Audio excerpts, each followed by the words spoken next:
wabarakatuh. Perkenalkan saya Meli Mulansari dengan NIM 860327451. Saya akan menjelaskan tugas proyek video mata kuliah Filsafat Ilmu dan Isu Kontemporer Pendidikan Nasional dengan topik pilar pendidikan dan relevansinya.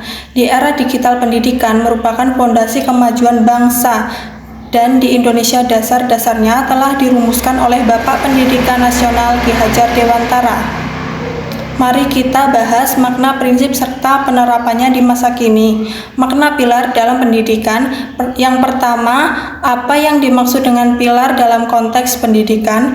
Pilar di sini diartikan sebagai dasar utama atau tiang penyangga yang menopang keseluruhan sistem pendidikan. Tanpa pilar yang kuat, tujuan pendidikan hanya akan menjadi gagasan yang berjalan baik, tidak terarah, dan mudah goyah oleh perubahan zaman. Pilar ini menjadi pedoman bagi pendidik, peserta didik, serta penyusun kebijakan agar pendidikan tetap berlandaskan nilai yang benar, membentuk manusia yang utuh dan sesuai dengan kebutuhan masyarakat dan bangsa.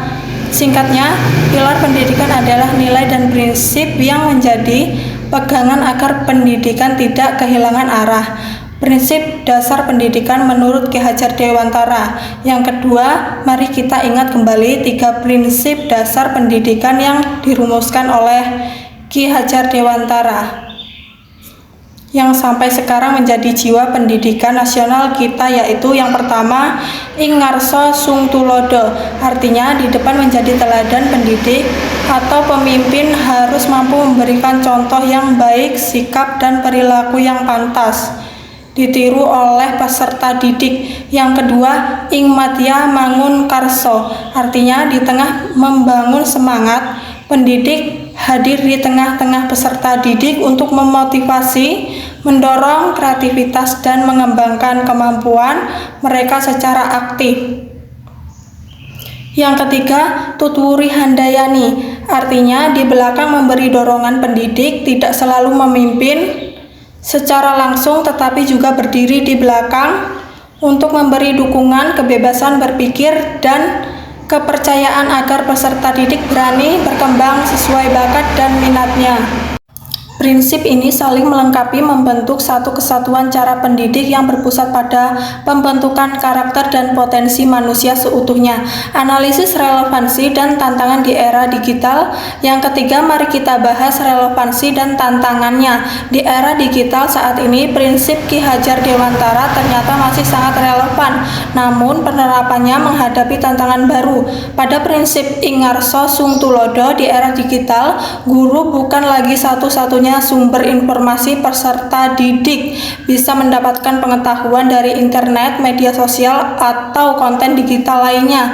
Tantangan, bagaimana guru tetap menjadi teladan yang baik tidak hanya dalam materi pembelajaran tapi juga dalam cara menggunakan teknologi dengan bijak, sopan, dan bertanggung jawab. Contohnya, saat pembelajaran daring, guru yang menyiapkan materi rapi, hadir tepat waktu, dan berkomunikasi dengan santun akan menjadi contoh bagi siswa untuk melakukan hal yang sama. Pada prinsip ing madya mangun karso, pembelajaran seringkali berlangsung lewat layar sehingga interaksi menjadi lebih terbatas.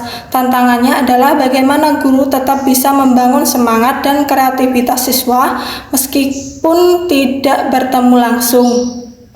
Contohnya menggunakan metode diskusi interaktif, proyek kolaborasi lewat aplikasi, atau memberi tugas yang menantang namun menyenangkan sehingga siswa tetap aktif dan bersemangat belajar. Pada prinsip tutwuri handayani, di era informasi yang sangat banyak dan cepat, siswa bebas memilih apa yang dipelajari dan diketahui. Tantangannya adalah bagaimana pendidik tetap memberi arahan dan dukungan agar kebebasan itu tidak menjerumuskan ke hal yang tidak benar seperti penyebaran berita bohong, konten tidak pantas, atau penggunaan teknologi untuk hal yang merugikan. Di sini peran guru sebagai pendamping sangat penting untuk mengembangkan literasi digital dan karakter siswa.